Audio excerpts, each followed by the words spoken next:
कल क्या पढ़ा था?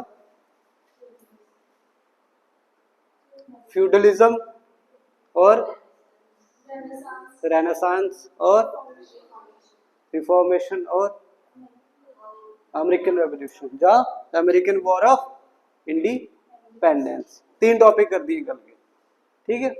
फ्यूडलिज्म पता क्या होता है? जैसे मुगलों के टाइम जागीरदारी सिस्टम होता था, जहाँ मेडिवल हिस्ट्री में इक्ता सिस्टम होता था कि जो किंग होते हैं, इधर उधर किंग को क्या बोलते हैं? लॉर्ड्स बोलते हैं। बस यही है कि जो सर्विस के बदले लैंड ग्रांट्स देते हैं, और जो फ्यूडल लॉर्ड्स होते हैं या सामंत होते हैं वो अपनी मिलिट्री सर्विस देते हैं किंग को। और किंग फिर धीरे धीरे, अगर स्ट्रॉन्ग किंग ना हो तो किंग डिपेंडेंट हो जाता है। फिर पता ना, किंग का स्ट्रॉन्ग होना बड़ा जरूरी है, नहीं तो फिर पपेट बन जाएगा वो। फ्यूडल लॉर्ड्स पर सारी पावर उनके हाथ में होगी, ये चक्कर होता है, ठीक है। तो फ्यूडलिज्म इंडिया में भी अभी तक है सामंतवाद। यूपी बिहार वाली जगहों, पंजाब वाली जगहों पर लोगों के पास बड़ी बड़ी जमीनें, ठीक है, तो उनका ही कंट्रोल है। तो यही होता है। उसके बाद फिर क्या पढ़ा था? American war of independence. तो वो क्या चीज है? जो आज का यूएसए है, यूनाइटेड स्टेट ऑफ अमेरिका, ठीक है। पहले क्या था वो? पहले ऐसा नहीं था। 1492 को कोलंबस निकला इंडिया की खोज करने, लेकिन पहुंच कहाँ गया वो? Caribbean islands. Caribbean islands, north America और साउथ अमेरिका के बीच में कुछ आइलैंड्स हैं ये इधर, इनको बोलते हैं कैरेबियन आइलैंड्स या वेस्ट इंडीज, ठीक। फिर कुछ समय बाद एक और बंदा गया, स्पेनिश इटली का बंदा, अमेरिगो बासुपुची नाम का बंदा था, तो उसके नाम पे ही अमेरिका नाम पड़ा है, ठीक है। फिर बड़े सारे बंदे के जब ये पता चल गया, तो जो उस समय की जो पावरफुल कंट्रीज थी, फ्रांस, यूके, स्पेनिश, ये गए सारे उस कॉन्टिनेंट पे। पहले ये बोलते थे ये क्या है? न्यू वर्ल्ड, क्योंकि पहले किसी ने देखा ही नहीं था वो कॉन्टिनेंट। फिर धीरे धीरे धीरे करते हुए जो यूके है, यूनाइटेड किंगडम, ये अगर पूरा यूएसए है या नॉर्थ अमेरिका है, तो इस साइड उनकी 13 कॉलोनीज सेट हो गई, ठीक है, सेटलमेंट हो गई 13 कॉलोनीज। ये वाला एरिया पूरा किसके पास था? फ्रांस के पास। बाकी साइड कुछ और पास, इसको बोलते हैं लुशीनिया, ये रीजन था, ये पूरा कनाडा वगैरह ये सब कुछ इनके पास। तो ये 13 कॉलोनीज ये किसकी थी? यूनाइटेड किंगडम की थी। स्टार्टिंग में तो सब कुछ ठीक रहा, जब तक इधर यूके है तो इधर से बंदे माइग्रेट किए थे, वो ठीक रहा सिस्टम। लेकिन जब सेकंड, थर्ड, फोर्थ जनरेशन आने लगी, तो वो ये नहीं समझने लगे कि फिर हम यूके हमारी मदरलैंड है, उनको लगता था यही हमारी मदरलैंड, ठीक है। और यूनाइटेड किंगडम क्या करता था? जो भी पॉलिसीज बनाता था वो इनके रिलेटेड, उसमें अपना ही इंटरेस्ट देखा जाता था, ठीक है। अगर इनको ट्रेड भी करना है तो सब पहले माल किधर जाएगा? इधर यूके, इधर से फिर एक्सपोर्ट होगा पूरी दुनिया में। जो शिप्स यूज किए जाते थे ट्रेड में, वो किसके होंगे? सिर्फ यूके के होंगे, और किसी भी कंट्री के आप हायर नहीं कर सकते, ठीक है। कुछ ऐसी चीजें जैसे शुगर, टी, टोबैको, ये सिर्फ इनको ही एक्सपोर्ट किया जाएगा, ठीक है। तो ऐसे ऐसी रिस्ट्रिक्शंस थी इन पे। फिर क्या होता है कि जो फ्रांस है, इन्होंने इनको तंग करना शुरू कर दिया 13 कॉलोनीज को। तो फिर इन कॉलोनीज ने की रिक्वेस्ट इनको, यूके वालों को, कि भाई करो। तो इन्होंने 7 ईयर वॉर लड़ी इंडिया में। तब कार्नेटिक वॉर चल रही थी, फ्रेंच वर्सेस यूके, पता है, बैटल ऑफ वांडी वॉश वगैरह 1760 में। फिर फ्रांस वाले चले गए थे इंडिया से। तो ये सिस्टम चला रहा। जब 1763 को 7 ईयर वॉर खत्म हुई, तो ट्रीटी ऑफ पेरिस हुई। ट्रीटी ऑफ पेरिस में क्या हुआ? ये अपर वाला पार्ट था ना, ये फ्रांस से ले लिया गया, जो आज हम बोलते हैं ना जिसको कनाडा, ठीक। बाकी बचा, बाकी बाद में जब नेपोलियन आता है तो वो बेच देता है इसको, इनको, ये खरीद लेती 13 कॉलोनीज। तभी फिर ये धीरे धीरे करके यूनाइटेड स्टेट बना। जब ये 7 ईयर वॉर खत्म हो गई, यूके का तो नुकसान हुआ, अब उनको करना था पूरा, तो उन्होंने टैक्सेशन और बढ़ा दी, ठीक है, स्ट्रिक्ट रूल्स और रेगुलेशन बड़े सारे। तो इधर इन 13 कॉलोनीज के जो लीडर थे, इन्होंने बोला ठीक है टैक्स आप बढ़ाओ, लेकिन पहले हमें रिप्रेजेंटेशन दो, ठीक है, जितनी भी पॉलिसीज बनती थी, लॉज बनते थे, वो यूके की पार्लियामेंट से बनते थे। लेकिन इन 13 कॉलोनीज का कोई भी बंदा इधर नहीं था। इनकी अपनी थी छोटी सी असेंबली, वो अलग बात है, लेकिन जो रूल्स बन के आते थे वो इधर से बन के आते थे। तो इन्होंने एक स्लोगन दिया, नो टैक्सेशन विदाउट रिप्रेजेंटेशन। ठीक है, लेकिन सुनी नहीं इन्होंने और स्ट्रिक्ट करना शुरू कर दे रूल। तो जो इन 13 कॉलोनीज के लीडर थे, बड़े सारे थे, थॉमस पेन, थॉमस जेफरसन, क्या बोलते हैं जो फर्स्ट, जॉर्ज वाशिंगटन वगैरह, इन्होंने कांग्रेस मतलब कन्वेंशनल काउंसिल्स वगैरह, मीटिंग्स वगैरह की। फिलाडेल्फिया स्टेट है यूएसए की, उधर उधर एक बार की, पहली बार की तो इतनी डिमांड नहीं थी कि इंडिपेंडेंस की। लेकिन यूके वालों ने क्या किया, जब पहली कॉन्फ्रेंस हुई तो उनको लगा ये कुछ गड़बड़ है। उन्होंने एक और एक्ट पास कर दिया, इनटॉलरेबल एक्ट, कि अगर इधर के लीडर कुछ भी ऐसा करते तो वो टॉलरेट नहीं किया जाएगा। फिर इन्होंने एक और कॉन्फ्रेंस की 1776 को और डिक्लेयर कर दिया कि हम इंडिपेंडेंट। जैसे ये डिक्लेरेशन हुआ बस वॉर छिड़ी। फिर फिर वॉर्स हुई 1776 से लेकर 1783 तक, बड़ी सारी वॉर्स हुई, बड़े सारे बंदे मरे दोनों साइड के। इनकी तरफ से लीड कर रहा था जॉर्ज वाशिंगटन, वही आगे जाके इनका फर्स्ट प्रेसिडेंट बनता।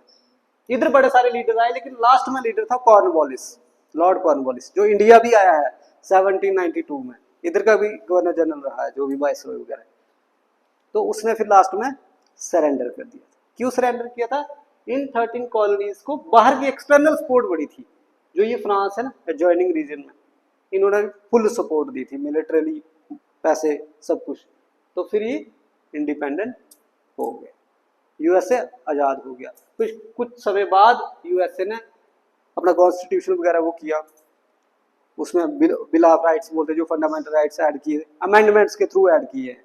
आज तक यूएसए की कॉन्स्टिट्यूशन में 10-12 अमेंडमेंट्स हुई है सिर्फ, हमारे इधर 100 से ऊपर होगी। उधर अमेंडमेंट करने का प्रोसेस बड़ा रिजिड है, स्टेट्स की भी सलाह लेनी पड़ती है, इधर कुछ नहीं। तो ये हुआ। अब आज़ाद तो हो गया यूएसए, लेकिन यूएसए की सोसाइटी में एक प्रॉब्लम रह गई, वो थी स्लेवरी। पता स्लेवरी क्या होती है? पहले बड़ी थी कि ब्लैक बंदे, अफ्रीकन अमेरिकन बोलते जिनको, वो अफ्रीका से लिए जाते थे, कुछ इंडिया से भी लिए जाते थे, उनसे स्लेवरी करवाई जाती थी। मतलब पैसे पूसे नहीं दिए जाते थे, खाना खुना दे देते थे, बाकी काम कराया जाता था। और स्लेवरी कहाँ थी? सदर्न स्टेट्स में, यूएसए की जो सदर्न स्टेट्स थी, वर्जीनिया, जॉर्जिया वगैरह, इस साइड। क्यों?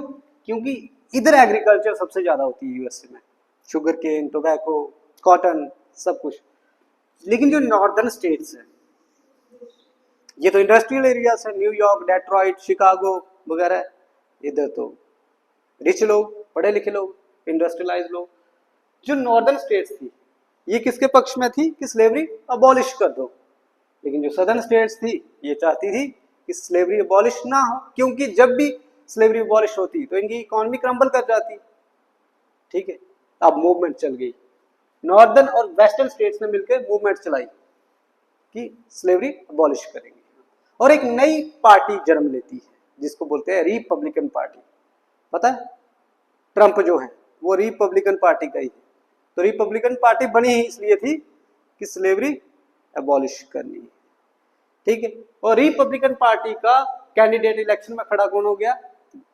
इब्राहिम लिंकन। तो लिंकन के मैनिफेस्टो में ये साफ था कि मैं प्रेसिडेंट बना तो मैं अबॉलिश कर दूंगा। सदर्न स्टेट्स को लग गया भाई कि प्रेसिडेंट तो ये बन जाएगा, और ये बन गया तो अबॉलिश कर देगा। ठीक है, इलेक्शन हुई, जीत गया इब्राहिम लिंकन। सदर्न स्टेट्स ने क्या किया कि हम जो हमारी फेडरेशन है उससे वॉक करते हैं, बाहर निकल गए। ठीक है, मतलब यूएसए से बाहर। अब ये बात थोड़ी बर्दाश्त होती है, बेशक उधर यूनियन शब्द नहीं लिखा है, जैसे हमारे इधर यूनियन ऑफ स्टेट्स है ना, उधर फेडरेशन ऑफ स्टेट है कि स्टेट्स को राइट है कि आप निकल सकते हो, लेकिन कोई भी स्टेट थोड़ी निकलने देती है ऐसे। तो बस वॉर शुरू हो गई नॉर्दर्न वर्सेस सदर्न स्टेट्स के बीच में। 1861 से लेके 1865-6 तक 6-7 साल वॉर चली। कम से कम 6-7 लाख सोल्जर्स मर गए इस वॉर। सोचो कारण क्या था? स्लेवरी। और एक देश के अंदर ही वॉर हो गई और 6 लाख सोल्जर मर गए, तो कितनी बेवकूफी की बात थी। ठीक है। लेकिन 1863 में इब्राहिम लिंकन ने एक्ट वो पास कर दिया, इमेंसिपेशन ऑफ स्लेवरी एक्ट, वो पास हो गया, स्लेवरी अबॉलिश हो गई। जैसे ही वो एक्ट पास किया, जो सदर्न स्टेट्स के स्लेव्स थे उन्होंने नॉर्दर्न स्टेट्स की आर्मी ज्वाइन कर दी, ठीक है। और जब उनकी आर्मी फिर पावरफुल हो गई, क्योंकि स्लेव तो चाहते थे कि स्लेवरी खत्म हो, इधर के लीडर्स नहीं चाहते, इधर की स्टेट्स नहीं चाहती थी। जैसे ही वो एक्ट पास हुआ, यहां से सारे स्लेव चले गए ऊपर नॉर्दर्न स्टेट्स के पास, उन्होंने आर्मी ज्वाइन कर दी। फिर फाइनल असॉल्ट हुई और इन्होंने सरेंडर कर दिया, मतलब हार मान ली, ठीक है। ये सब कुछ किसने किया था? इब्राहिम लिंकन। इब्राहिम लिंकन था 16th president of United state of America. हुआ ये सब कुछ, लेकिन हुआ क्या कि उसी टाइम पे सदर्न स्टेट्स का कोई एक पागल बंदा गया होगा, उसने मार दिया था किसको? इब्राहिम लिंकन को। असैसिनेशन हुई थी उसकी इसी मूवमेंट में, ठीक है। लेकिन फिर बाद में एग्रीमेंट हुआ और पीसफुल। उसके बाद यूएसए में कुछ नहीं हुआ, आज तक कुछ नहीं हुआ, क्योंकि वो यूरोप से दूर था, हर जगह दूर है, उनका अपना सिस्टम है ना, उधर रिलीजन के नाम पे लड़ाइयाँ होती हैं। तो फिर इतना फास्ट डेवलप हुआ, आने वाले 100 साल में सुपर पावर, ठीक है। 1860s में हुई थी सिविल वॉर, तो फिर 1940s में तो सुपर पावर बन गया था यूएसए, ठीक है। तो वो इसीलिए था कि ऐसे यूरोप में वॉर्स होती रहती थी, कभी फ्रांस वर्सेस यूके, कभी जर्मनी वर्सेस यूके, इधर इनसे कौन लड़ता? इन्होंने उल्टा जो सदर्न स्टेट्स थी वो एक्वायर की, फ्लोरिडा वगैरह, मैक्सिको के कुछ एरियाज इन्होंने कैप्चर किए, वेस्टर्न साइड सारी कैप्चर की। ये वाला एरिया लुशीनिया किससे खरीदा? फ्रांस से, नेपोलियन से खरीदा, और धीरे धीरे करके यूनाइटेड स्टेट पावरफुल हो गया, ठीक है। तो ये थी इनकी सिविल वॉर, लेकिन पावरफुल तो हो गया, स्लेवरी भी अबॉलिश होगी, लेकिन एक चीज अभी भी है उनकी सोसाइटी में, वो क्या है? Racial discrimination, white versus black होते हैं ना, वाइट्स को ऐसे, ब्लैक्स को ऐसे मार देते हैं। वो एक 1.5 साल पहले न्यूज आई थी शायद, पुलिस वाले ने ऐसे टांग रख के मार दिया ब्लैक बंदे को, पब्लिक में कोई प्रोटेस्ट कर रहा होगा, उसकी इधर रखी, मर गया। उधर बड़ा होता है, क्योंकि उधर क्या है, गन कल्चर है यूएसए में। पता है गन कल्चर क्या होता है? गन बड़ी आसानी से मिल जाती है उधर, हमारे इंडिया में नहीं मिलती। तो उधर हर बंदे के पास गन होती है। तो ऐसे ऐसे पागल बंदे हुए, आपने न्यूज़ों में देखा होगा, कभी किसी स्कूल के अंदर जाते हैं फायरिंग शुरू कर देते हैं, बच्चों को मार देते हैं, कहीं चर्च में चले गए फायरिंग शुरू। ड्रग्स, गन कल्चर ये बड़ा है। और यूएसए में हर साल सबसे ज्यादा डेथ्स किससे होती है? गन कल्चर, ठीक है। गन सबके पास है, थोड़ा सा गुस्सा आया चला दो गन, मार दो, ये उधर बड़ा है सिस्टम, आसानी से मिल जाता है। इधर इंडिया में तो कहाँ मिलेगी गन? इधर जो पुलिस ऑफिसर्स होते हैं उनको नहीं मिलती रिटायर होके, तो इधर बड़ा ये था। ये पढ़ेंगे हम, सिविल वॉर पढ़ेंगे आज। और दूसरा टॉपिक क्या पढ़ेंगे? French revolution. अब कोई भी रेवोल्यूशन होता है तो उसके पीछे रीजन होते हैं। रीजन कौन कौन से आगे? पॉलिटिकल रीजन होता है, इकोनॉमिक रीजन होता है, सोशल रीजन होता है, और फिर एकदम से ट्रिगर, कुछ ऐसी चीज ट्रिगर हो रही है, ट्रिगर होना भी जरूरी है। अब दो चीजें होती है, एक होता है रिवॉल्ट और एक होता है रेवोल्यूशन। रिवॉल्ट थोड़ी छोटी टर्म है, ठीक है, उसका इंपैक्ट सिर्फ उसी समय होता है जब रिवॉल्ट हो, तो उसका इंपैक्ट उसी 10-20 साल तक रहता है। लेकिन जो रेवोल्यूशन होता है ये थोड़ी ब्रॉडर टर्म है और इसका इंपैक्ट सदियों तक रहता है, सेंचुरीज तक। जैसे फ्रेंच रेवोल्यूशन का इंपैक्ट अभी तक है, क्यों? क्योंकि हमने कंसेप्ट लिया है इक्वालिटी, लिबर्टी और फ्रेटर्निटी, तो वो आज तक है। लेकिन जो हमारे इंडिया का 1857 का रिवॉल्ट हुआ था वो तब तक ही था, अभी थोड़ी है उसका कोई इंपॉर्टेंस। ऐसे इंपॉर्टेंस तो है हमारे लिए क्योंकि हमारे हाँ फ्रीडम फाइटर्स में वो है, पर ऐसे नहीं है ना, कुछ कुछ चीज हमने उधर से अडॉप्ट की हो, ऐसा नहीं है, कुछ नहीं है। तो ये होता रिवॉल्ट। मतलब रिवॉल्ट मान लो आप एक प्रकार से अपराइजिंग है, सिविल अपराइजिंग बोल सकते हो, मिलिट्री अपराइजिंग, म्यूटिनी बोल सकते हो, ये चीजें, ठीक है। उसके बाद हाँ, अब रीजन बताता हूं मैं। पॉलिटिकल रीजन क्या था? एब्सोल्यूट मोनार्की, बर्बोन फैमिली थी, लुइस 16 का रूल था फ्रांस में, ठीक है, और उसकी वाइफ, ठीक है, मारिया एंटोनी, पता नहीं क्या नाम था उसका, ऑस्ट्रिया की प्रिंसेस थी वो, उनका रूल है, मतलब एब्सोल्यूट मोनार्की। समझ आओ कि किंग लोगों के लिए कोई वो नहीं, सिंपैथी नहीं, एम्पैथी नहीं, कुछ नहीं। दूसरा इकोनॉमिक रीजन क्या था कि फ्रांस इधर उलझा हुआ है। जब इनकी वॉर चल रही थी यूके वर्सेस 13 कॉलोनीज, तो फ्रांस सपोर्ट कर रहा है इनको। उधर फ्रांस में बुरा हाल है लोगों का, वो इधर एक्स्ट्रा खर्चे कर रहे हैं। तो ये इकोनॉमिक रीजन हुआ इनका इस वॉर में पार्टिसिपेट करना, ये इकोनॉमिक रीजन था कि डाउनफॉल हुआ। फिर आता सोशल रीजन। तो फ्रांस की सोसाइटी 3 स्टेट्स में डिवाइड थी। स्टेट बोलते हैं ESTATES, स्टेट्स। जैसे हमारे इधर होता है ना वर्ण सिस्टम, ब्राह्मण क्षत्रिय वैश्य शूद्र, उधर स्टेट सिस्टम था। State system EST state system. इसमें क्या था, फर्स्ट स्टेट, सेकंड और थर्ड। फर्स्ट में कौन आ गया, किंग ही आएगा, ठीक है, किंग और जो उसके नोबल्स हैं। सेकंड में कौन आ गई, क्लर्जी। क्लर्जी किसको बोलते हैं, वो चर्च वाले बंदे उनको। और थर्ड स्टेट में कौन थे, कॉमनर्स, कॉमन लोग, ठीक है, पढ़े लिखे लोग, इंटेलेक्चुअल्स हो गए, मजदूर हो गए, थोड़े मिडिल क्लास वाले, ये सारे। अब चक्कर क्या था, जो पहली 2 स्टेटें ये सिर्फ 3% थी पॉपुलेशन की, और ये 97 या 95% के आसपास। लेकिन सारे प्रिविलेज किसको थे, फर्स्ट 2 स्टेटों को, ठीक है। और टैक्सेशन किस पे था, थर्ड पे। टैक्स कौन देता था, थर्ड वाले। और प्रिविलेज कौन एंजॉय करता था, फर्स्ट। और थर्ड वालों की कोई भी रिप्रेजेंटेशन नहीं, इनकी वोटिंग पावर कुछ नहीं है, ये मेजॉरिटी में, लेकिन इनका वोट 1 माना जाएगा और इन दोनों के वोट 2 माने जाएंगे। तो जब भी कोई निर्णय लेना होगा, ये 2 जीत जाएंगे ऊपर वाले, क्योंकि 2:1 हो जाएगा। इनका वोट ये थोड़ी देखा जाएगा कि पॉपुलेशन कितनी है, इसको 1 माना जाता है, ठीक है। अब स्मॉल स्केल पे प्रोटेस्ट होना शुरू हो गए फ्रांस में। तो एक दिन लुइस 16 ने क्या किया कि बुलाई असेंबली, कन्वेंशन, मतलब बुलाई, इन तीनों को बुलाया। मतलब 1600 के बाद पहली बार हुआ था कि 1788 या 89 के आसपास इन तीनों को, मतलब तीसरी स्टेट को बुलाया गया, जो कॉमन लोग थे, इनको बुलाया, मीटिंग करते हैं, क्या डिमांड्स है आपकी।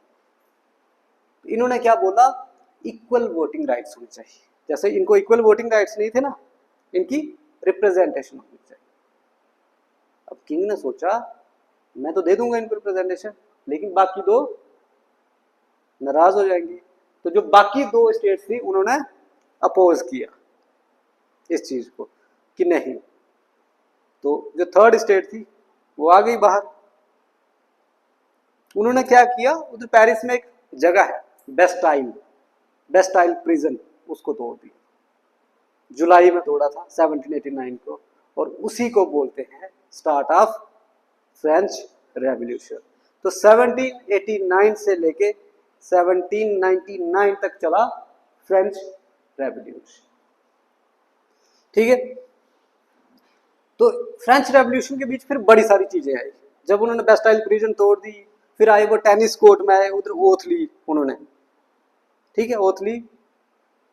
फिर सबसे 3-4 चीजें हुई। पहले नेशनल असेंबली बनी, फिर कॉन्स्टिट्यूएंट असेंबली बनी, फिर एक का था नेशनल कन्वेंशन, फिर डायरेक्टरी। इन 3-4 जो ये ग्रुप्स हैं इनका रूल रहा फिर। लेकिन जो नेशनल कन्वेंशन का रूल था उसको बोलते हैं रीन ऑफ टेरर। उस टाइम 2 ग्रुप्स खड़े हो गए, एक थे जैकोबियंस, एक थे जिरोंडिस। ये मैं आगे आपको फिर से करवाऊंगा। जो जैकोबियंस होते हैं ये थे एक्सट्रीमिस्ट, और जिरोंडिस थे थोड़े मॉडरेट्स। जब ये उन्होंने क्या किया, फिर जब रेवोल्यूशन होने लगा, बड़ा स्ट्रॉन्ग लेवल का रेवोल्यूशन होने लगा, तो जो आसपास की स्टेट्स थी, यूके, ऑस्ट्रिया वगैरह, इन्होंने क्या किया, काउंटर रेवोल्यूशनरी सेंटिमेंट्स सोसाइटी में अपने बंदे, मतलब काउंटर करने के लिए रेवोल्यूशनरों को, कि अगर ये रेवोल्यूशन, इनको लगा कि अगर ये रेवोल्यूशन सक्सेसफुल हो गया, किंग को हटा दिया गया या प्रिंस को हटा दिया गया, तो हमारे इधर भी ऐसा ही होगा, क्योंकि यूरोप में अगर एक कंट्री में ऐसा होगा तो उधर भी ऐसा। तो इन्होंने काउंटर रेवोल्यूशनरी सेंटिमेंट्स इनकी सोसाइटी में वो कर दिए। फिर क्या होने लगा, वायलेंस शुरू हो गया, ठीक है। तो जो जैकोबियंस थे उन्होंने जो काउंटर वाले बंदे थे ना, जो काउंटर कर रहे थे रेवोल्यूशन नहीं होना चाहिए, उनको मारना शुरू कर दिया, ठीक है। तो उसको बोलते हैं गिलोटिन मेथड। गिलोटिन मेथड पता है आपको क्या करते हैं? जैसे पहले राजे महाराजे गर्दन ऐसे रखते थे, ऊपर से वो चलता था वो टक, उसको बोलते हैं गिलोटिन मेथड। उन्होंने इतने बंदे मारे, उसको बोलते हैं रीन ऑफ टेरर था 2-3 साल तक। और लास्ट में उन्होंने लुइस 16 और उसकी वाइफ, उसको भी उसी मेथड से मार दी। फिर लास्ट स्टेज में आती है डायरेक्टरी का रूल। डायरेक्टरी में 4 डायरेक्टर होते थे, वो रूल करते थे फ्रांस पे। उनमें से एक था नेपोलियन बोनापार्टे। फिर धीरे धीरे किसका राइज हुआ? नेपोलियन का। नेपोलियन ने बड़ी सारी वॉर्स लड़ी, इजिप्ट में, ग्रीस में, आसपास जर्मनी के कुछ एरिया कैप्चर कर दिए, ठीक है। तो फिर धीरे धीरे धीरे धीरे उसकी पॉलिसीज की वजह से फ्रांस में फिर से क्या आ गई? मोनार्की। शुरू क्यों हुआ था रेवोल्यूशन? कि मोनार्की खत्म करनी है, और एंड किस पे हुआ? फिर से मोनार्की आ गई। जो बेसिक प्रिंसिपल थे कि जिस पे ये शुरू हुआ था रेवोल्यूशन, कि लिबर्टी, इक्वालिटी और फ्रेटर्निटी, वो भूल गए थे लोग। शुरू कहाँ से हुआ था? मोनार्की से, और एंड भी कहाँ हुआ? मोनार्की।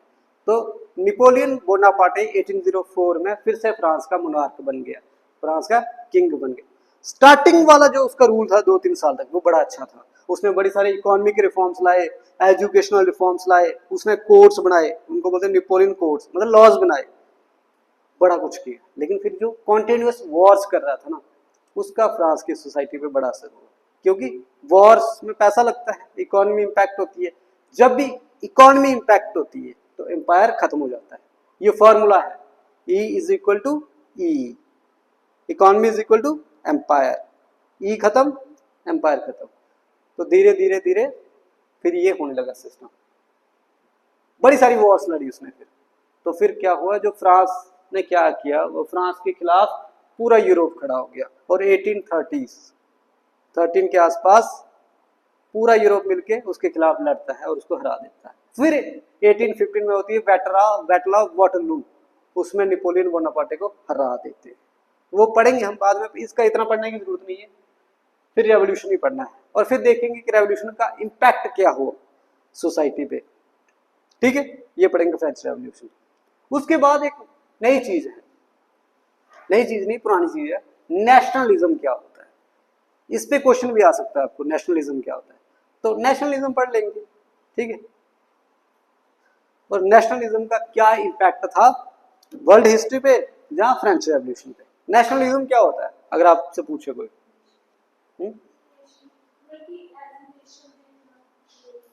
हाँ, मतलब एक कॉमन आइडेंटिटी होनी चाहिए, शेयर्ड वैल्यूज, ट्रेडिशन, कल्चर, ये सारी चीजें होती हैं, उस चीज को बोलते हैं नेशनलिज्म।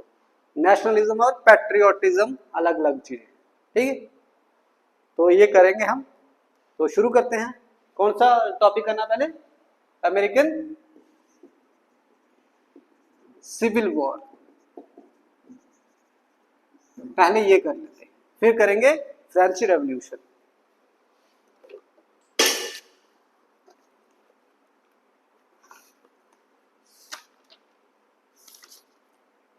एटीन 1861 से लेके 1865 तक चलिए।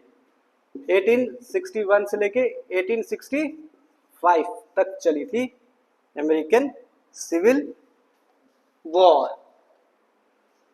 तो लिखो, the American civil war, comma, a pivotal, PIVOTAL, pivotal episode in American history spanning from 1861 to 1865। तो जो अमेरिकन सिविल वॉर है ये एक पिवोटल एपिसोड है इन द अमेरिकन हिस्ट्री। कब से कब तक हुई? स्पैनिंग फ्रॉम 1861 टू 1865 तक हुई। Was shaped by the leadership of Abraham Lincoln। American Civil War, a pivotal episode in world history, या American history, spanning from 1861 to 1865, was shaped by the leadership of Ibrahim Lincoln, ABRAHAM, Abraham Lincoln, LINCON, Ibrahim Lincoln. ठीक है, लिखा।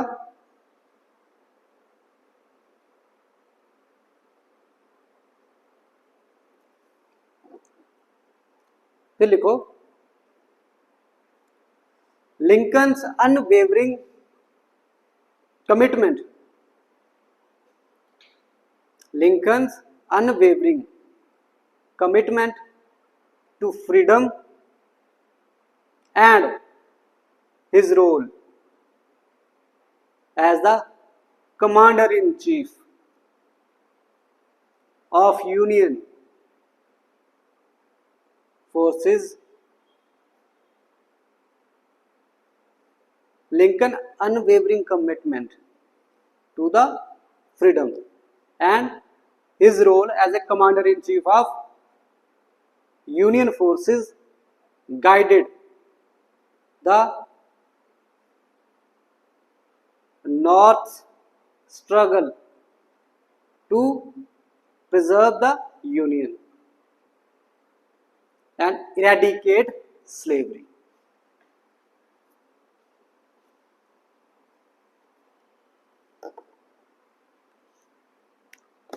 ठीक है, तो leadership की बात किसकी की जा रही है? इब्राहिम लिंकन की। वो कमांडर था, मतलब जो भी प्रेसिडेंट होगा वो कमांडर इन चीफ होगा यूनियन का।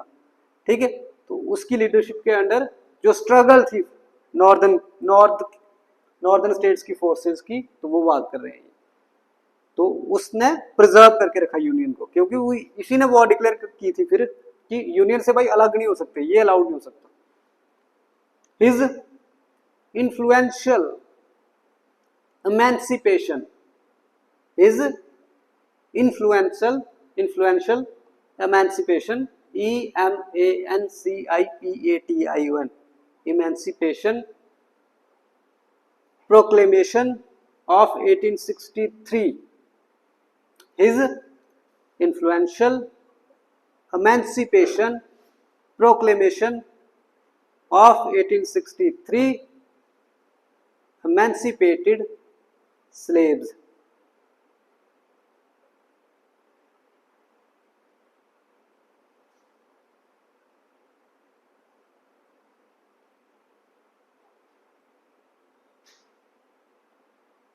ठीक है, इधर तक लिखो। जो ये एक्ट लेके आया था ना एमेंसिपेशन वाला, इसी ने वो किया था स्लेव्स को। अब लिखो कॉजेज। कॉजेज क्या थे?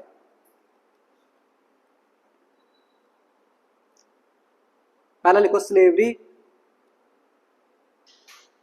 डैश डालो आगे, लिखो northern states advocating abolition and southern states defending the institution. Slavery, ये मैंने आपको बताया, नॉर्दर्न स्टेट्स क्या चाहती थी कि अबॉलिश हो जाए स्लेवरी, लेकिन सदर्न स्टेट्स नहीं चाहती थी, क्योंकि उधर एग्रीकल्चर था, तो एग्रीकल्चर के लिए स्लेव्स चाहिए थे। ठीक है, ये चीज थी। तो स्लेवरी में क्या लिखना है आपको?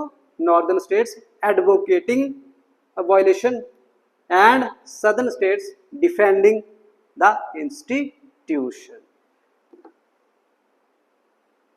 दूसरा कॉज लिखो, इकोनॉमिक एंड पॉलिटिकल डिस्पैरिटीज। तो नॉर्दर्न और सदर्न स्टेट्स में ये भी था कि नॉर्दर्न स्टेट्स ज्यादा रिच थी, इंडस्ट्रियल एरिया से, उधर इकोनॉमिक और पॉलिटिकल डिस्पैरिटीज थी। तो जो रिच होंगे पॉलिटिकल सेंटर वहां पर ही होंगे। तीसरा रीजन लिखो, कॉज वही, इलेक्शन ऑफ इब्राहिम लिंकन।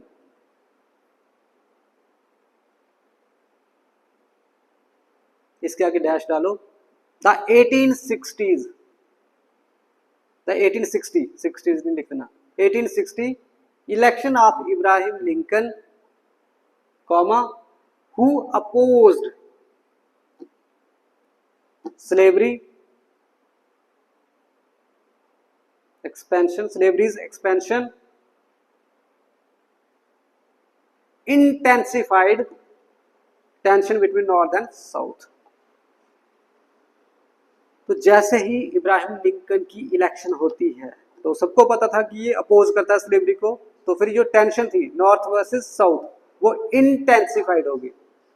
फिर से रिपीट करता हूं मैं, the 1860 election of Ibrahim Lincoln who opposed slavery's expansion intensified tension between north and south। ठीक है, तो फिर 4-5 साल चली फिर टेंशन वो। अब इसमें बड़ी सारी वॉर्स हुई, वो फैक्चुअल पढ़ने की कोई जरूरत नहीं, कभी नहीं पूछेंगे क्योंकि प्री में आना नहीं है, तो ऐसे फैक्ट पे क्वेश्चन आता ही नहीं है मेंस में। ठीक है, फिर लिखो इम्पैक्ट। इम्पैक्ट क्या हुआ?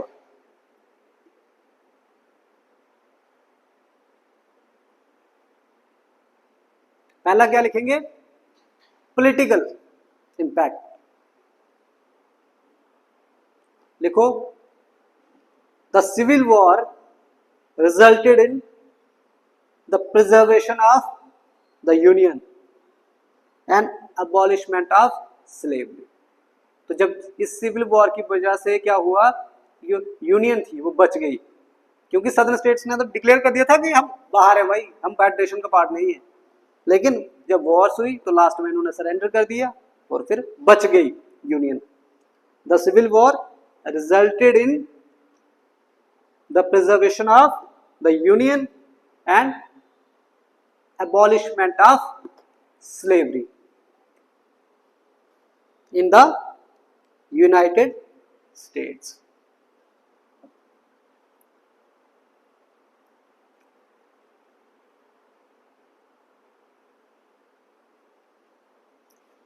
Next line, the post-war year saw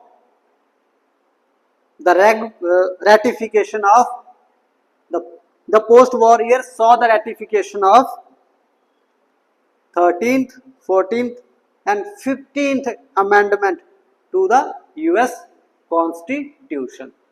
war के बाद 3 अमेंडमेंट हुई, 13th, 14th और 15th to the US Constitution, comma effectively ending slavery, granting citizenship to African American and bestowing upon them the right to vote। फिर से repeat करता हूं, जब ये 3 अमेंडमेंट्स हुई 13, 14 और 15, इसमें क्या हुआ, स्लेवरी खत्म, उनको सिटीजनशिप दे दी। किसको? अफ्रीकन और जो अफ्रीकन अमेरिकन होते हैं, जो वाइट मतलब ब्लैक होते हैं उनको, और दूसरा उनको क्या दे दिया, राइट टू वोट। अपने शब्दों में लिख सकते हो, शॉर्टकट लिख दो, पूरा नहीं लिखना है। इन अमेंडमेंट्स में क्या हुआ, स्लेवरी खत्म, दूसरा सिटीजनशिप दे दी गई किसको, अफ्रीकन अमेरिकन को, और तीसरा क्या हुआ, राइट टू वोट उनको मिल गया। पहले स्लेव्स को ये नहीं था ना, वोट देने का अधिकार कहां होगा स्लेव्स को, ये था। दूसरा लिखो, सोशल इंपैक्ट क्या हुआ इससे।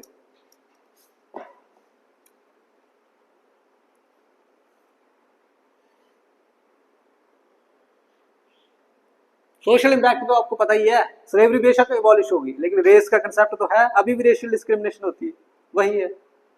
लिखो, the civil war deeply impacted American society, comma specifically regarding race relation.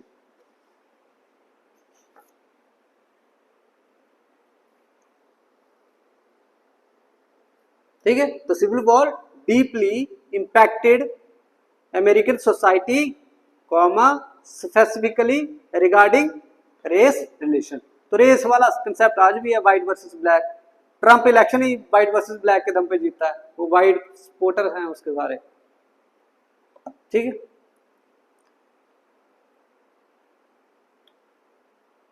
Economic impact क्या हुआ, इकोनॉमिक इंपैक्ट क्या हुआ होगा, वही wide spread destruction of infrastructure and loss of property. जब भी कोई वॉर होती है तो यही होता है।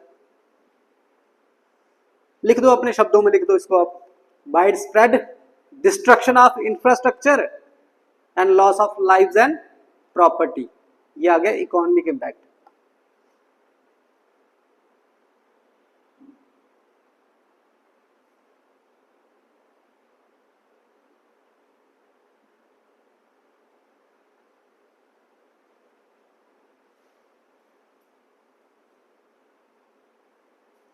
फिर लिख लो साइकोलॉजिकल इंपैक्ट क्या हो।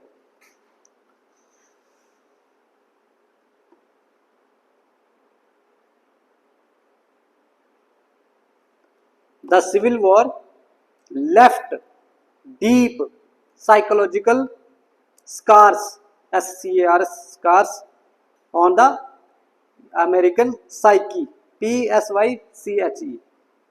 मतलब जो सिविल वॉर है इसमें बड़े सारे साइकोलॉजिकल स्कार छोड़े हैं अमेरिकन साइकी पे। इसमें है creating regional and racial tension that persist to some degree today. तो साइकोलॉजिकल इम्पैक्ट मैंने आपको पहले भी बताया वही है कि इस वॉर की वजह से क्या हुआ, रीजनल और रेशियल जो टेंशन है वो बढ़ी और वो आज तक है। ठीक है, फिर नेक्स्ट लिखो लीगल इम्पैक्ट क्या हुआ इसका, वॉर का, सिविल वॉर का। तो लिखो the war led to significant changes in the US law. बड़े सारे चेंजेस आई, बड़ी सारी चीजें ऐड की गई इसमें, फिर including laws regarding habeas corpus, martial law and the role and power of federal government. तो क्या चीजें हुई, the war led to significant change in US law including laws regarding habeas corpus, martial law and the role and the power of federal government। ये पता है habeas corpus क्या होती है, क्या होती है?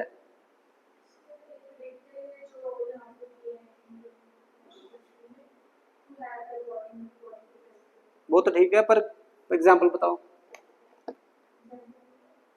कब अप्लाई होती है, कब इशू होती है कोर्ट से?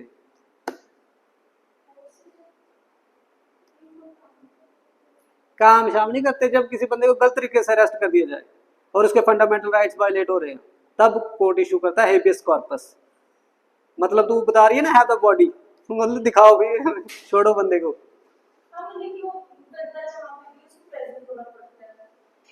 मतलब पुलिस को लाना पड़ता है कि आपने गलत तरीके दिखाओ उसको कहाँ है। जब आपके फंडामेंटल राइट्स गलत हो रही हैं, मतलब फंडामेंटल राइट्स के स्पीच एक्सप्रेशन वगैरह, इक्वलिटी वगैरह ये वायलेट कर रही है, स्टेट कर रही है, और आपको गलत तरीके से डिटेन या अरेस्ट करके रखा हुआ है, तो फिर इशू होती है ये हेबियस कॉर्पस। बड़ी सारी हैं हेबियस कॉर्पस, पर मेन यही है हेबियस कॉर्पस।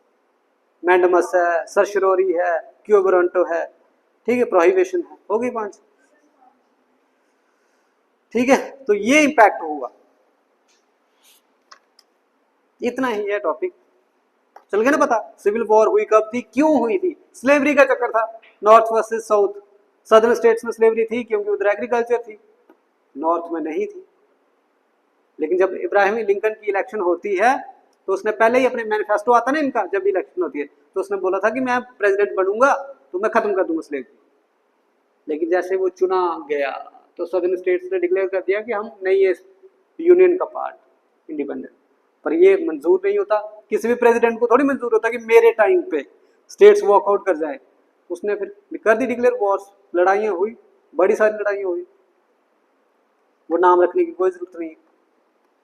तो फिर लास्ट में फिर जीत गए थे नॉर्थ वाले। क्यों जीते थे? क्योंकि लिंकन ने वो एक्ट पास कर दिया था, एमेंसिपेशन एक्ट वाला, स्लेवरी वाला 1863 में। तो उससे क्या हुआ कि जो सदर्न स्टेट्स के स्लेव थे वो फ्री हो गए, एक्ट कानून लागू, वो फ्री, वो चले गए, उनकी आर्मी ज्वाइन कर ली, बस उनकी स्ट्रेंथ बढ़ गई।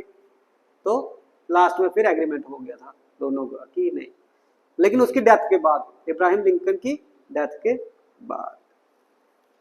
नेक्स्ट हेडिंग दो फिर क्या है, फ्रेंच रेवोल्यूशन 1789 से लेके 1799 तक चला था French revolution.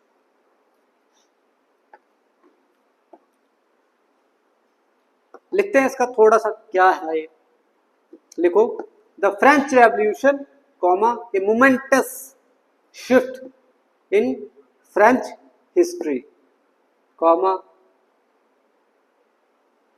The French revolution comma A moments MOMENTOOS shift in French history comma persisted PERSISTED persisted from 1789 to 1799 तक कॉमा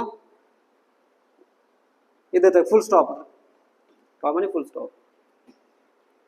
तो चल गया। फ्रेंच रेवोल्यूशन एक मोमेंटस शिफ्ट है फ्रांस की हिस्ट्री में, फ्रांस की हिस्ट्री में नहीं पूरी वर्ल्ड की हिस्ट्री में बोल सकते हो आप, क्योंकि उसके बाद बड़ी सारी चीजें हुई। फ्रेंच रेवोल्यूशन से बड़ी सारी कंट्रीज इंस्पायर हुई थी, इंडिया भी। ठीक, कॉजेज लिखो, क्या कॉजेज है। अगर फ्रेंच रेवोल्यूशन पे आया क्वेश्चन तो इतनी सी डेफिनेशन इतनी सी होती है, पता ना, 1.5-2 लाइन की होती है, 40 वर्ड लिखने होते हैं या 30 वर्ड, इससे ज्यादा नहीं लिखा करो, ऐसे नहीं लिखा करो ऊपर पूरा, क्योंकि कॉजेज में या इवेंट्स में आप बता ही दोगे ओवरऑल क्या हुआ था। कॉजेज लिखो, पहले लिखो इकोनॉमिक क्राइसिस,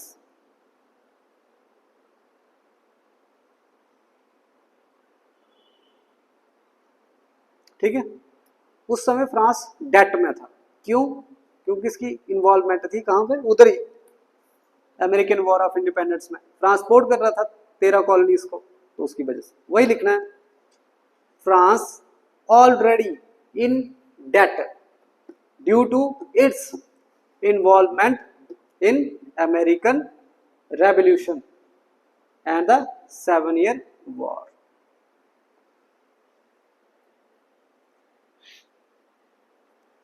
फ्रांस डेट में था, क्यों था? एक तो उनकी पार्टिसिपेशन थी अमेरिकन रेवोल्यूशन में, और दूसरी जो 7-year वॉर पहले हुई थी यूके वर्सेस फ्रांस के बीच में।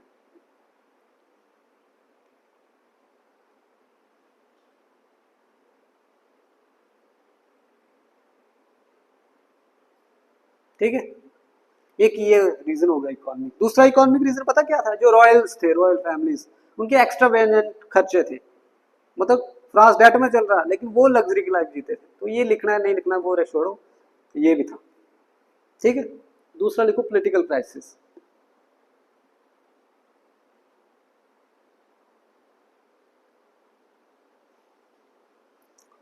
जो मोनार्की थी वो क्या थी? करप्ट थी और अनरिस्पॉन्सिव थी। रिस्पॉन्सिबल, एक तो करप्ट वो छोड़ो, अनरिस्पॉन्सिबल, लोगों के लिए कुछ हो नहीं। ठीक है, तो लिख लो the monarchy perceived as corrupt and unresponsive comma faced calls for increase representation and democracy. तो लोग मोनार्की के खिलाफ से, तो उनकी क्या डिमांड थी? रिप्रेजेंटेशन बढ़ाओ हमारी, और दूसरा डेमोक्रेसी। जहां अगर मोनार्की होनी भी चाहिए तो कौन सी होनी चाहिए? कॉन्स्टिट्यूशनल मोनार्की होनी चाहिए, जैसे अभी यूके में। यूके रिपब्लिक नहीं है, पता ना आपको? मुझे बताओ रिपब्लिक का क्या मतलब होता है?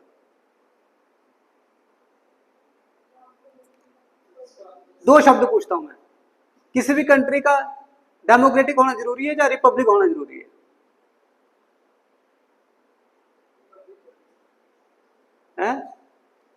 डेमोक्रेसी जरूरी है या रिपब्लिक जरूरी है?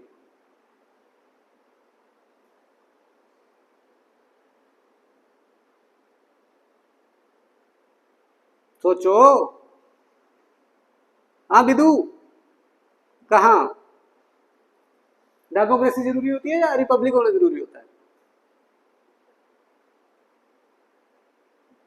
रिपब्लिक होना जरूरी होता है। रिपब्लिक का मतलब क्या होता है कि उस कंट्री के पास अपना कॉन्स्टिट्यूशन होगा, उसका जो हेड होगा वो इलेक्टेड होगा।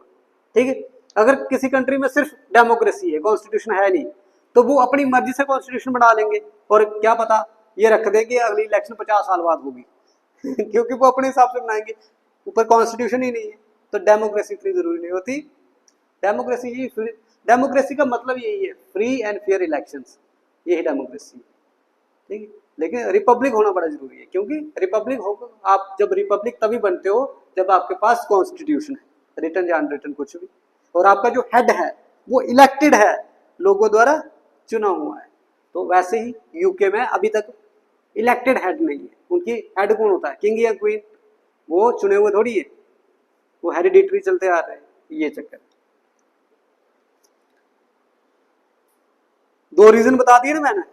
क्या बताया? एक इकोनॉमिक क्राइसिस था, दूसरा क्या था? Political crisis. तीसरा क्या हुआ था कि उस साल, उससे एक साल पहले 1788 में फसलें अच्छी नहीं हुई थी। पोर हार्वेस्ट ऑफ 1788। इंडिया में भी ऐसा सिस्टम है, पता ना आपको? जब इधर फसलें नहीं होती सरकारें गिर जाती हैं, मॉनसून नहीं आता ड्रॉट पड़ते हैं, इलेक्शन हार जाते हैं स्टेटें। तो लिखो, a significant factor contributing to the unrest was the poor harvest of 1788। जब ये नहीं हुआ अच्छा, तो फिर क्या हुआ? प्राइस बढ़ गए होंगे चीजों में, इन्फ्लेशन हो गई होगी, लोग और तंग हो गए होंगे, यही चीज हुई है।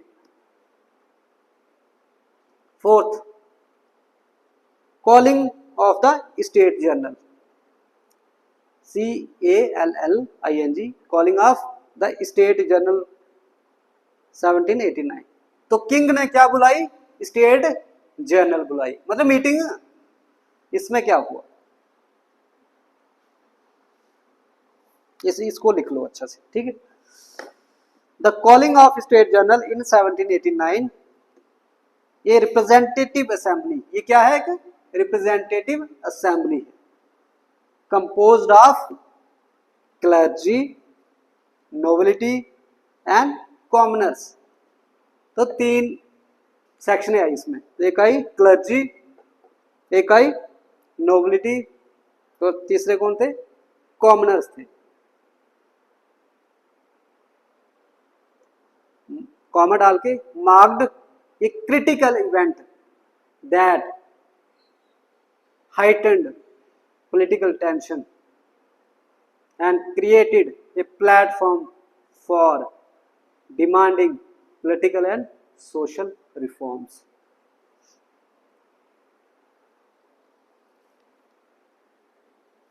सोचो, ऐसी असेंबली इससे पहले किंग ने कब बुलाई थी? 1604, पता नहीं 16 तब बुलाई थी, और अब कब बुला रहे हैं? 1789। और लास्ट रीजन लिखो, इनलाइटनमेंट आइडियाज। कोई भी रेवोल्यूशन होता है तो उसके पीछे आइडियाज होते हैं, कंसेप्ट होते हैं, ठीक है ना? इसके बिना हो ही नहीं सकता, क्योंकि आप कंसेप्ट, नए नए कंसेप्ट कहाँ से सीखोगे? कुछ कोई तो थिंकर होगा पीछे, वो ऐसा ही हुआ। तो फ्रेंच रेवोल्यूशन के बड़े सारे थिंकर हैं, फॉर एग्जांपल वोलाटायर, रूसो, मोंटेस्क्यू, जिन्होंने कंसेप्ट दिए हैं, सेपरेशन ऑफ पावर क्या होती है, जनरल विल क्या होती है, जस्टिस क्या होता है, ये सारी चीजें लिख दो।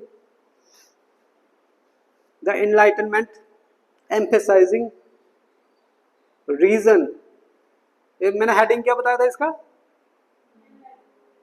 एनलाइटनमेंट आइडियाज लिख देना आगे, ideas.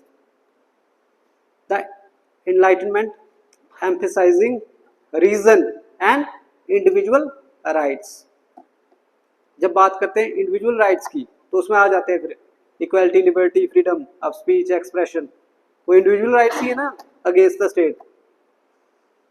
Significantly influence many French intellectuals leading to demands for reform.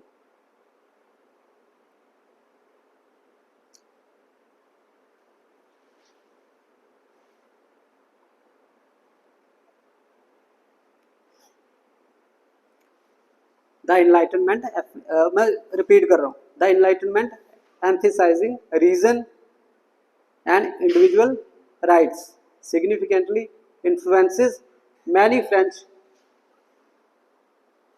Intellectuals, comma, leading to demand for reform.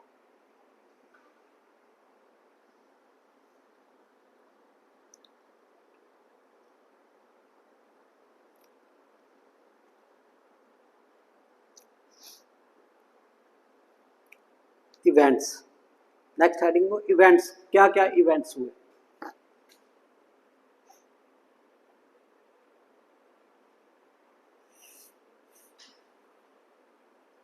पहला इवेंट तो वही है, state journal, ESTATE, state journal, जो किंग ने बुलाई थी।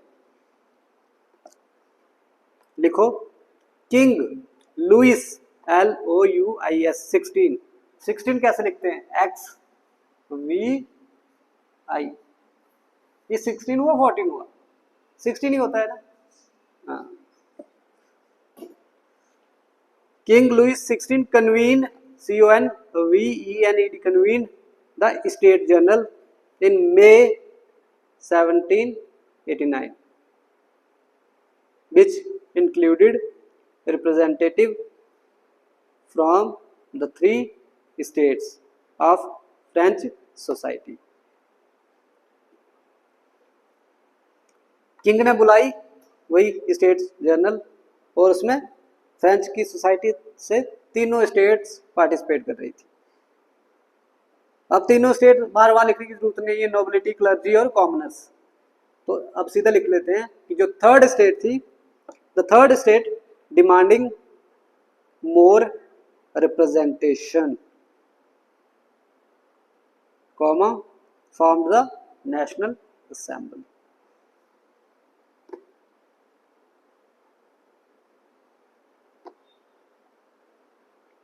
दूसरा पॉइंट लिखो, storming of Bastille, STORMING, storming of Bastille, BASTILE, storming of the Bastille. Bastille क्या है? पेरिस में एक जेल है, प्रिजन। तो बड़ी सारी मॉब होते लोग, वो इकट्ठा हुए और उन्होंने तोड़ दी जेल को। लिखो, the revolution commencement is marked by the storming of the Bastille prison in Paris by mob, MOB, on July 14, 1789। तो जुलाई में ही हुआ था फ्रेंच रेवोल्यूशन स्टार्ट। जैसे यूएसए की वॉर ऑफ इंडिपेंडेंस भी जुलाई में ही हुई थी, 4 जुलाई, और ये कब हुआ था? 14 जुलाई।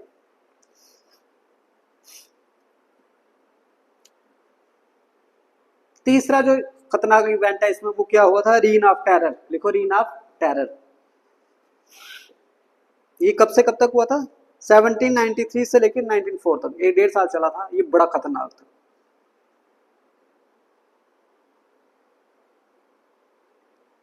लिखो, the radical government headed by Maximilien Robespierre. ये कौन था? मैंने बताया नहीं था आपके, 2 क्लब थे, ग्रुप थे फ्रेंच रेवोल्यूशन में। एक थे जिरोंडिस, एक थे जैकोबियंस। जैकोबियंस बड़े एक्सट्रीमिस्ट थे और जिरोंडिस थोड़े मॉडरेट्स थे। अब जो इनका लीडर था जैकोबियंस का, वो कौन था? Robespierre, Maximilien Robespierre. स्पेलिंग बताता हूँ मेरे को, जाओ। वो उसने वही मारना शुरू कर दिया बंदों को, जो भी काउंटर रेवोल्यूशनरी सेंटीमेंट है सोसाइटी में, उनको गिलोटिन मेथड से मारना शुरू कर दिया। और इसने किंग और उसकी क्वीन को भी इलिमिनेट कर दिया उस मेथड से। वही लिखना है। तो स्पेलिंग लिखो उसके, मैक्सिमिलियन, MAXIMILIEN, मैक्सिमिलियन रोबेस्पियर लिखो, ROBESPIERRE।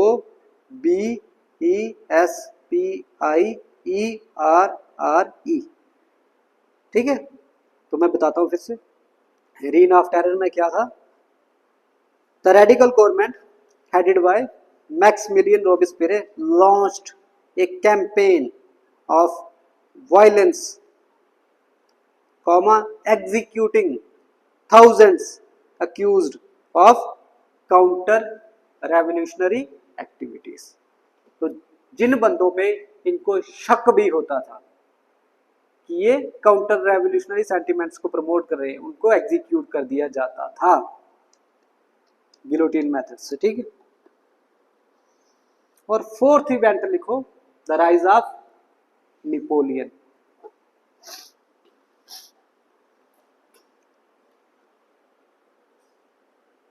लिखो, द नेपोलियन बोनापार्टे। नेपोलियन के स्पेलिंग होते हैं NAPOLEON, Napoleon Bonaparte, BONAPARTE। Napoleon Bonaparte emerged as a dominant military leader during the revolution। मतलब जब लास्ट स्टेज थी रेवोल्यूशन की, तब बना था ये। Ultimately becoming the France emperor in French emperor in 1804। तो लास्ट में फिर ये बन ही गया फ्रांस का एम्परर। फ्रेंच रेवोल्यूशन स्टार्ट भी किससे हुआ था? एम्परर से, और खत्म भी उसी पे हुआ आके। जो चीज चाहिए थी वो हुई नहीं फिर।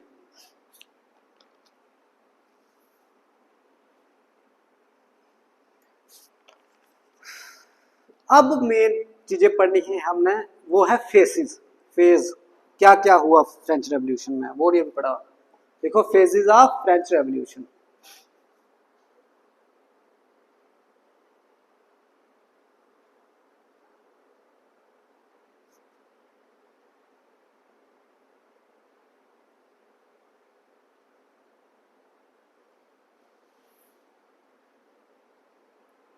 पहला लिखो द नेशनल असेंबली 1789 से लेकर 1791 तक।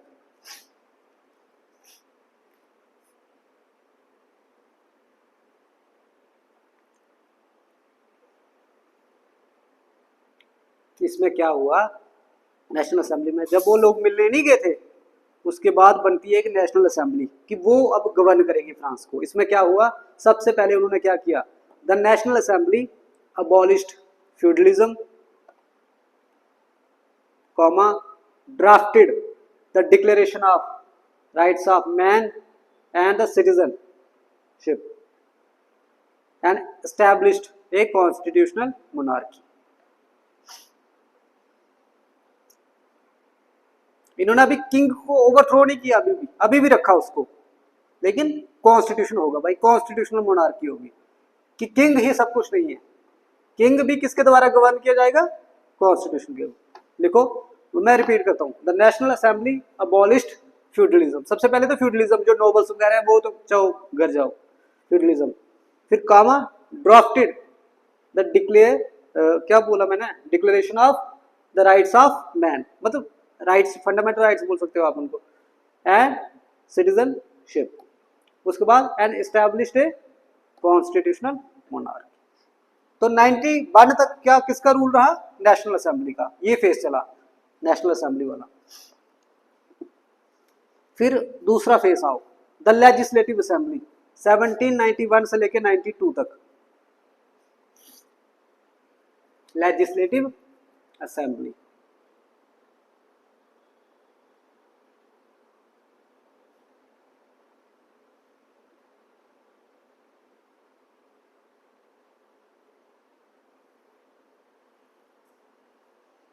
इसमें क्या हुआ, रेडिकल फैक्शंस फ्रांस की सोसाइटी में राइज करने लगी। वही जो जैकोबियन वगैरह, वो अभी उनका राइज हो रहा है, पीक पे नहीं है वो। लिखो, the rise of radical political factions including Girondins. The rise of political factions including Girondins, GIRONDINS, Girondins. इनको बोलते हैं, ब्रैकेट में लिख दो, मॉडरेट्स। और दूसरे कौन से थे?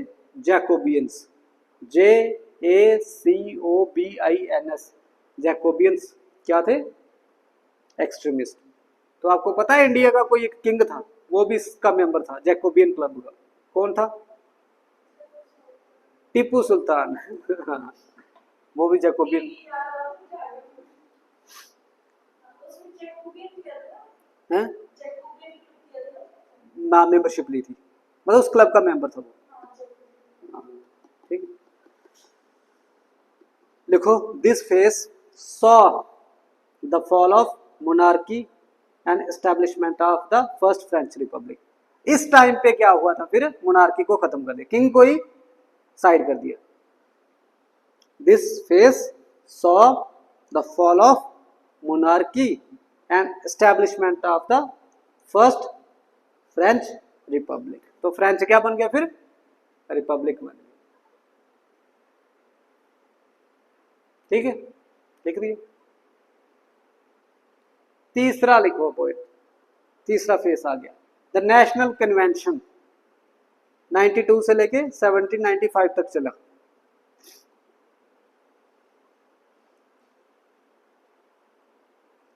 इसी को बोलते हैं रीन ऑफ टेरर। जब कन्वेंशन का रूल था ना, तो इसी टाइम पे लोगों को मारा गया बड़ा। देखो, characterised by reign of terror, in which thousand of people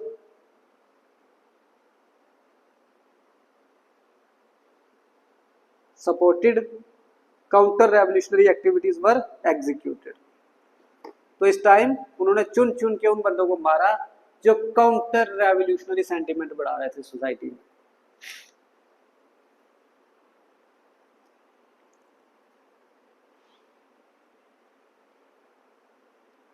और लास्ट आ जाओ द डायरेक्टरी। अब आ जाएगा डायरेक्टरी का रूल। तो डायरेक्टरी का रूल चला था 1795 से लेके 1799 तक। डायरेक्टरी मतलब 3-4 डायरेक्टर थे, वही रूल करेंगे, वही पॉलिसीज वही लॉज बनाएंगे सारे, ठीक है। तो डायरेक्टरी का रूल, तो उनमें से एक था नेपोलियन। तो डायरेक्टरी क्या करती है 99 तक। लिखो marked by political instability and economic crisis, और लास्ट में and the rise of Napoleon. ये चीजें हुई डायरेक्टरी के टाइम। पॉलिटिकल इंस्टेबिलिटी थी, इकोनॉमिक क्राइसिस था, लेकिन नेपोलियन राइज कर रहा था।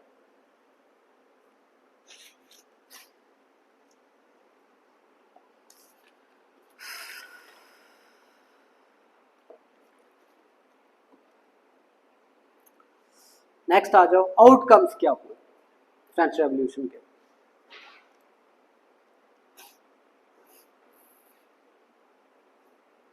पहला लिखो पॉलिटिकल चेंज।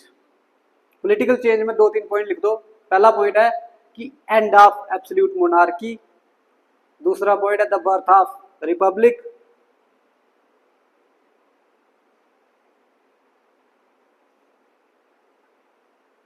तीसरा the idea that political power is derived from the people.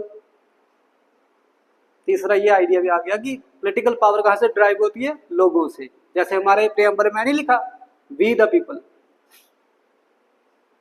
और चौथा क्या आ गया, नेपोलियन कोड आ गया। कोड COD, ये एक लीगल कोड था, मतलब कॉन्स्टिट्यूशन मान लो एक प्रकार। उससे नेपोलियन कोड से बड़ी दुनिया इन्फ्लुएंस हुई है। उसने सोचो जानवरों के लिए भी राइट्स रखे थे उस कोड में। सोचो डॉग्स के लिए, हर चीज के लिए, वो पेड़ों के लिए तगड़ा था। मरने से पहले उसने यही बोला था कि दुनिया मुझे ये नहीं याद रखेगी कि मैंने 40 बैटल जीती है, मुझे इसलिए याद रखेगी कि मैंने जो कोड दिया था उसके लिए। वो सच्ची बात है। दूसरा लिखो इकोनॉमिक इम्पैक्ट।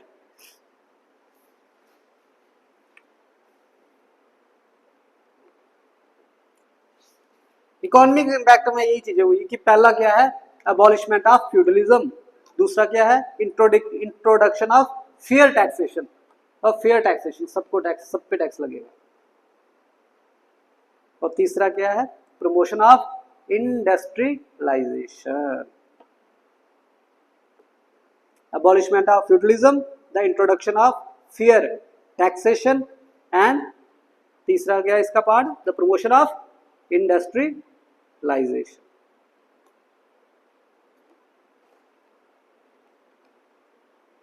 लेकिन however it led to economic instability and inflation, particularly during the reign of terror।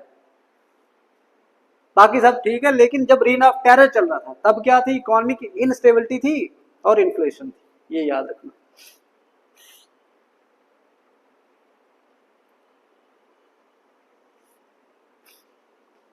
ठीक है, नेक्स्ट आ जाओ सोशल चेंजेस क्या हुए।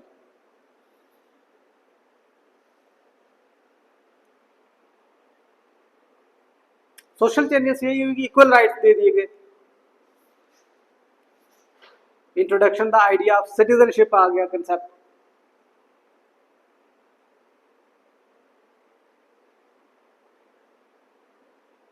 सोशल चेंज में पहला क्या बताया मैंने आपको, इक्वल राइट्स।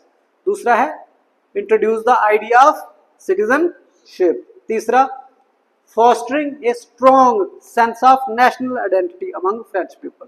नेशनल आइडेंटिटी वाली सेंस आ गई, मतलब नेशनलिज्म आ गया।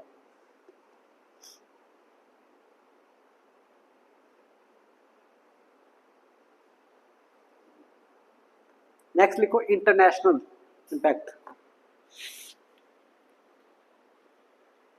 इंटरनेशनल इम्पैक्ट क्या हुआ?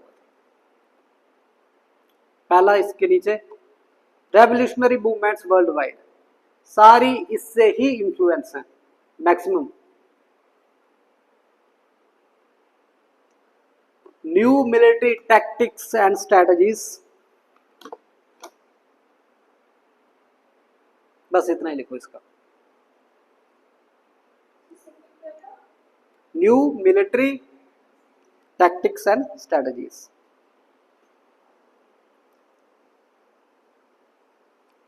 नेक्स्ट लिखो influence on arts and culture.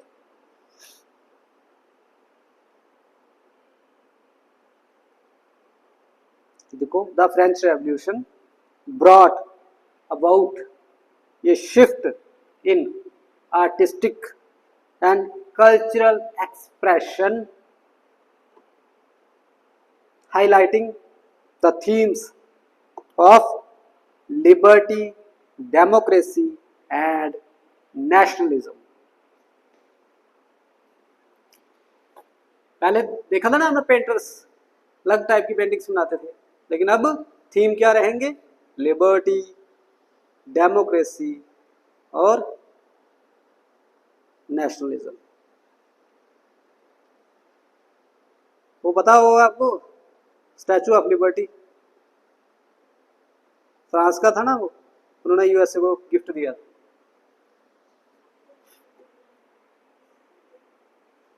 ऐसे करके खड़ा है बंदा को स्टैचू, यूएसए का नहीं था, फ्रांस ने गिफ्ट दिया था, फ्रांस का था। ठीक, हाँ गिफ्ट दिया।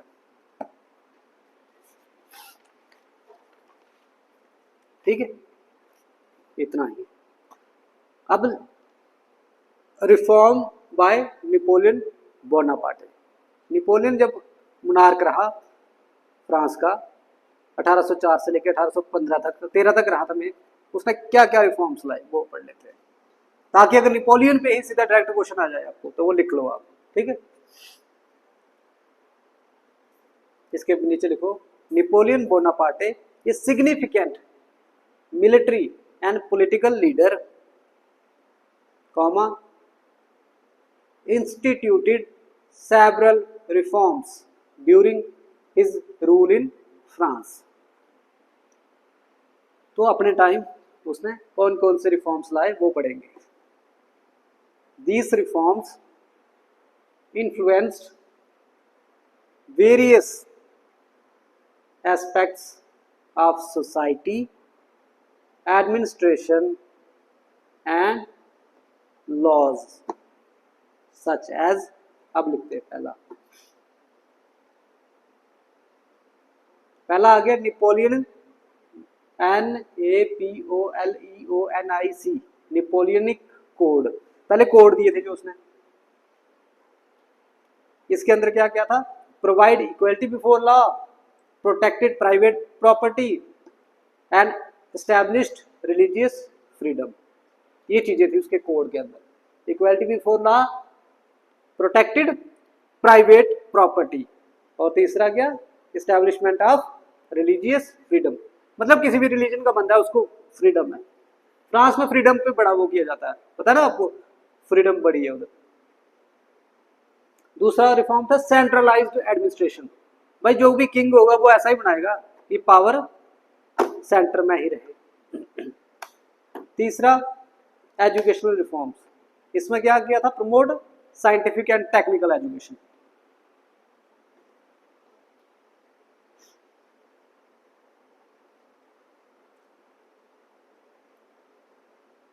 फोर्थ लिखो प्रमोट मेरिटोक्रेसी। मेरिटोक्रेसी वो चीज होती है कि मेरिट के बेस पे बंदों को चुना जाएगा। ठीक, इकोनॉमिक रिफॉर्म्स लिखो नेक्स्ट, उसमें लिखो promote infrastructure and implement protective tariffs. जैसे ट्रंप लगा रहा है टैरिफ्स, अपने देश को प्रोटेक्ट करने के लिए लगा रहा है ना वो, क्योंकि जिन जिन कंट्री के साथ उसका ट्रेड डेफिसिट है उन्हीं पे लगा रहा है वो ट्रेड टैरिफ, वो अपनी कंट्री के लिए है उनकी। इसने भी वैसे किया था। पता है ना टैरिफ्स क्या होती हैं आपको? टैरिफ्स टैक्स ही होता है एक किस्म का, कि जो चीजें हम इधर से एक्सपोर्ट करते हैं, मान लो पहले अगर वो 100 रुपए की बिकती है, अगर यूएस ने 50% टैरिफ्स लगा दी तो वो अब 150 की। हाँ तो यही होता है कुछ। रिलीजियस रिफॉर्म्स, इसमें लिखो insured religious freedom for all faith.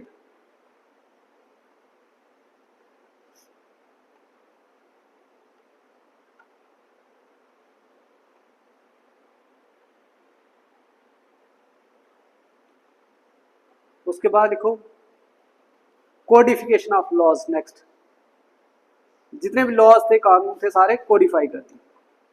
Provided clarity and uniformity in legal matters.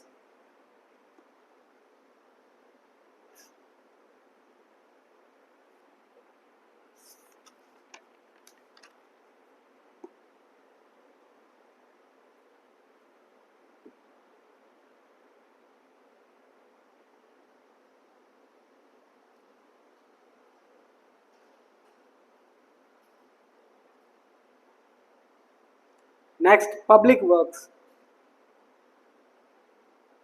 Initiated several public works projects to improve infrastructure across France.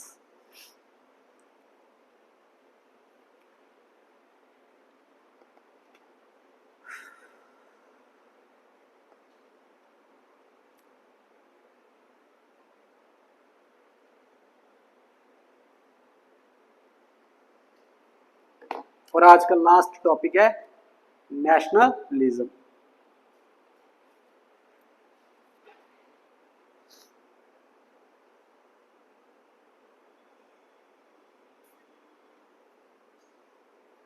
ठीक है, लिखेंगे हम नेशनलिज्म क्या होता है।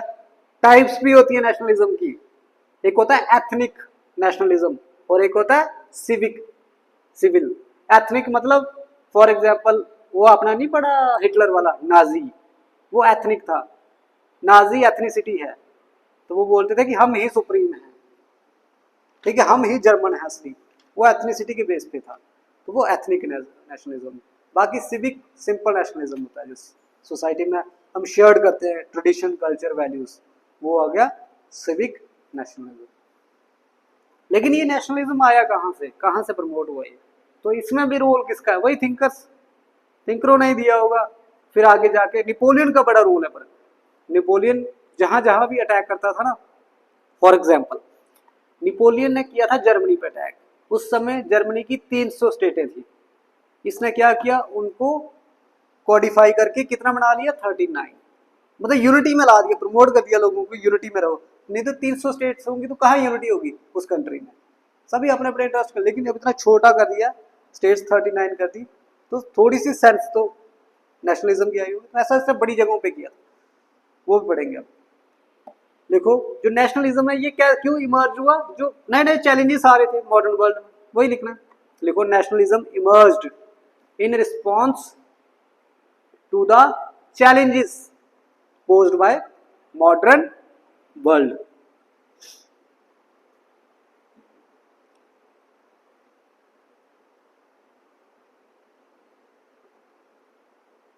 आगे लिखो nationalism drew on the idea of nation state, comma arguing for representation of particular nation by state।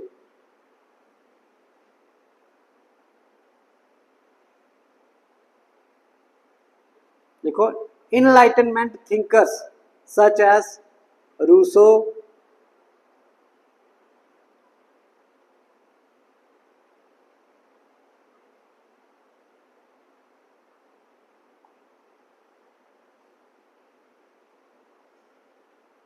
दूसरा लिखो गोटलफ्राइड हर्डर, GOTLFRIED,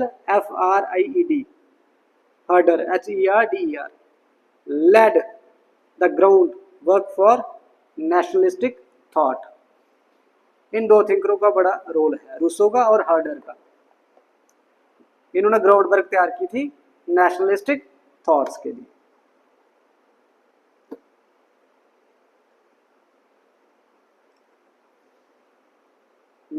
आगे लिखो, the industrial revolution further fuelled nationalism leading to the growth of urban center and middle class with a strong national identity।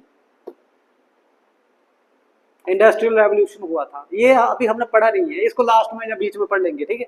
ये भी थोड़ा important topic है, industrial revolution में क्या क्या चीजें हुई है, ठीक है, वो भी पढ़ लेंगे। क्या हुआ उससे, अर्बनाइजेशन हुई है, अर्बनाइजेशन से क्या हुई है, ग्लोबलाइजेशन हुई है, ठीक है। वही उसके पॉजिटिव इम्पैक्ट क्या हुए थे और नेगेटिव दोनों पढ़ने पड़ेंगे, क्योंकि पोल्यूशन भी हुआ, फिर अर्बनाइजेशन हुई, जो वर्कर्स थे उनके राइट्स एक्सप्लॉइट हुए, बड़ा कुछ हुआ, वो भी पढ़ेंगे। जॉब्स चली गई, मशीन मेड्स गुड्स प्रमोट हुए, वो चीज़ें पढ़नी। तो मैंने ये कहाँ तक लिखवा दिया, स्ट्रॉन्ग नेशनल आइडेंटिटी तक। The industrial revolution further fuelled nationalism leading to growth of urban centres and a middle class with a strong national identity।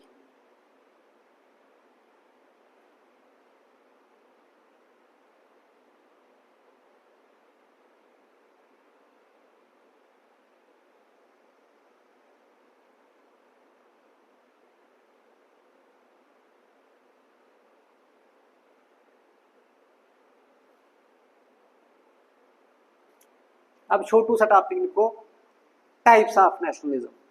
इसमें पहले लिखेंगे civic nationalism, CIVIC, civic nationalism. Civic nationalism क्या होती है,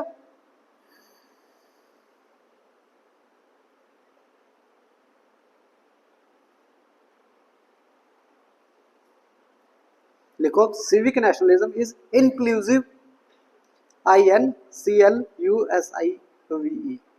inclusive, सबका साथ सबका विकास, comma, based on shared political values,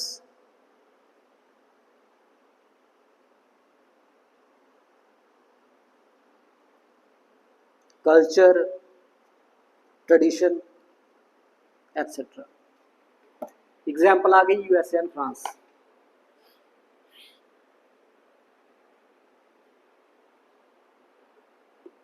दूसरा आ गया ethnic nationalism.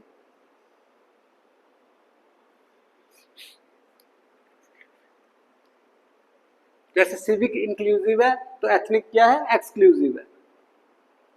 Civic ethnic nationalism is exclusive based on shared heritage and ethnicity। Example, as seen in Nazi Germany, as seen in Nazi Germany, ठीक है।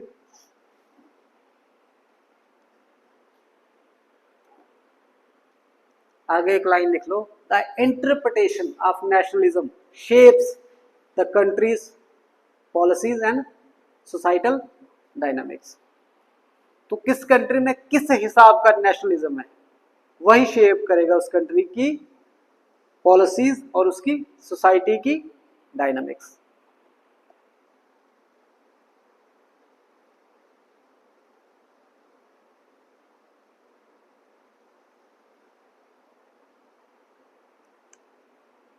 आगे लिखो, the impact of French revolution on nationalism.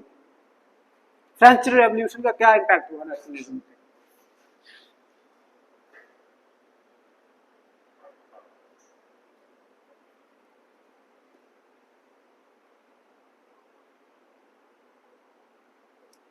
पहला point इसमें spread of ideals,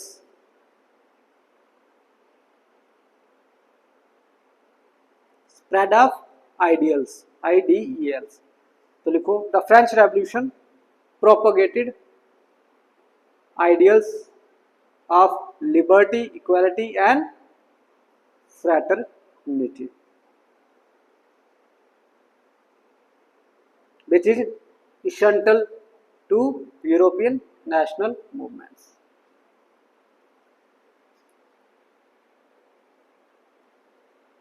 दूसरा लिखो, inspiration for nationalistic movements.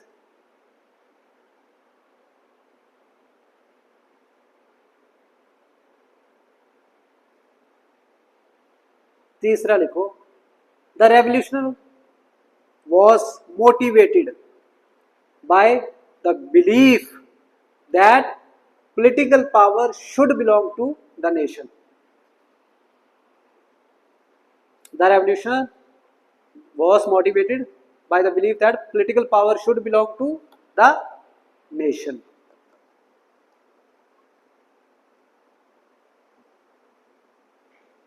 और last point लिखो, नेपोलियन इन्फ्लुएंस। इसमें लिखो, the Napoleon NAPOLEONIC Napoleonic Wars further disseminated DISSEMINAT disseminated nationalistic ideas and stimulates nationalistic movements in countries like Poland, Greece, etc. तो ये वही आ गया कि नेपोलियन जहां जहां इन्वेजन करता था उधर प्रमोट हो जाते थे ये नेशनलिस्टिक आइडियाज या नेशनलिज्म।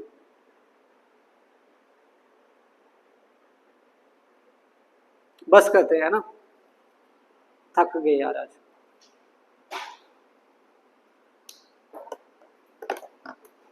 फ्रेंच रेवोल्यूशन की मेन सब कुछ आपको चीजें हो गई हैं इसमें, जैसा मर्जी क्वेश्चन आए इसी को घुमा फिरा के लिखना है।